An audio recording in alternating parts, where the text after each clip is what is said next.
대학부 친구들 반갑습니다. 명절은 잘 지내셨나요? 명절 동안 좀 요한복음도 함께 좀 살펴보고 오셨나요?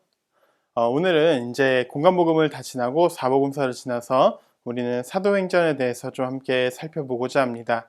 사도행전은 사도들의 행적을 기록했기 때문에 사도행전이라고 이야기를 하기도 하고, 또 성령의 역사하심을 통해 기록되었기 때문에 성령행전이라고 불리기도 합니다. 사도행전을 잘 알고 있다면 신약의 전체적인 줄거리를 파악하는데, 또 신약의 전체적인 큰 그림을 그려가는 데 도움이 될 것 같습니다. 그러면 사도행전을 가지고 함께 살펴보도록 하죠. 사도행전의 저자는 누구일까요? 사도행전의 저자는 누가입니다. 이미 누가에 대해서는 구체적으로 누가복음에서 설명했기 때문에 이 저자에 대한 정보가 궁금하다면 이쪽에 있는 누가복음을 함께 먼저 보고 오면 좋을 것 같습니다. 그래서 이 누가복음에서 누가에 대한 설명을 다 했기 때문에 사도행전은 구체적으로 설명하지 않겠습니다.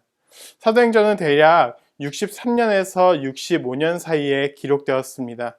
어디서 기록되었는지는 사실 구체적으로 알 수는 없는데요. 아마 누가복음을 기록하고 나서 바로 이어서 기록했을 것입니다. 누가복음을 기록하고 난 바로 기록했다라고 하는 견해가 많이 있는데요. 왜냐하면 그 이유가 본격적으로 65년에 기독교에 대한 박해가 시작되기 때문이고, 또 70년에는 예루살렘 성전이 무너지기 때문입니다. 만일 누가가 이 사실을 봤더라면, 박해가 시작되는 이 사실을 느꼈거나 또 성전이 파괴되는 이 사실을 봤더라면 아마 사도행전에는 이런 기록들이 어떻게든 힌트라도 기록해 놨을 가능성이 높습니다. 그래서 누가복음을 기록하고 난 후 네로의 핍박이 시작되기 전 기간인 63년에서 65년에 기록되었을 가능성을 가장 높게 보고 있습니다. 누가복음은 누구에게 기록했다라고 이야기를 했죠? 누가복음은 데오빌로에게 기록했다라고 이야기를 하고 있습니다. 그러면 사도행전은 누구에게 기록을 했을까요? 사도행전 역시도 데오빌로에게 기록했습니다. 이미 이 앞에 사도행전 1장에 보면 이렇게 데오빌로에게 기록했다는 사실을 우리가 알 수 있습니다. 데오빌로 역시도 누가복음에서 설명을 했기 때문에 넘어가도록 하겠습니다. 데오빌로에게 기록을 하면서 이제는 어떻게 예수님의 사역이 확장되는지를 보여주고 있습니다. 이를 통해서 기독교 교회가 어떻게 탄생했는지, 또 어떻게 성장했는지에 대한 정확한 설명이 나타나게 되는 거죠. 예수님 당시에는 예루살렘과 갈릴리가 주 무대였다면 이제는 예루살렘과 갈릴리를 떠나서 더 넓게 확장되는 모습을 사도행전에서 보여주고 있습니다.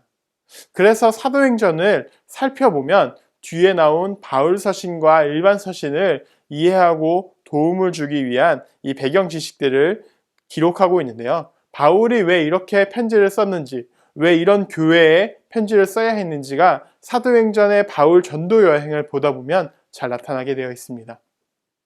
사도행전은 크게 두 구조로 보여지게 되는데요. 하나는 베드로의 사역이고 하나는 바울의 사역입니다. 베드로가 누구였죠? 베드로는 예수님의 제자였고 초대 교회를 이끌어 갔던 사람입니다. 베드로와 요한이 이끌어 갔는데요. 요한에 대한 자세한 설명은 이쪽에 또 띄어져 있으니까 요한복음이 궁금하시면 보고 오시면 좋을 것 같습니다. 첫 번째는 베드로의 사역이었고 두 번째는 바울의 사역입니다. 베드로의 사역을 일반적으로 교회 시대라고 이야기를 하고 있고, 바울의 사역은 일반적으로 전도 여행으로 구분할 수 있습니다. 사역의 방향이 베드로에서 바울로 자연스럽게 넘어가는 것을 통해서 사도행전이 예루살렘과 또 교회 시대에서 자연스럽게 유럽으로 넘어가는 과정을 그려주고 있죠. 이 시기를 좀 나누어서 살펴보게 되면 교회 시대에는 다른 편지들이 필요가 없었습니다. 왜냐하면 모두가 예루살렘 교회나 안디옥 교회에 모여 있었기 때문인데요.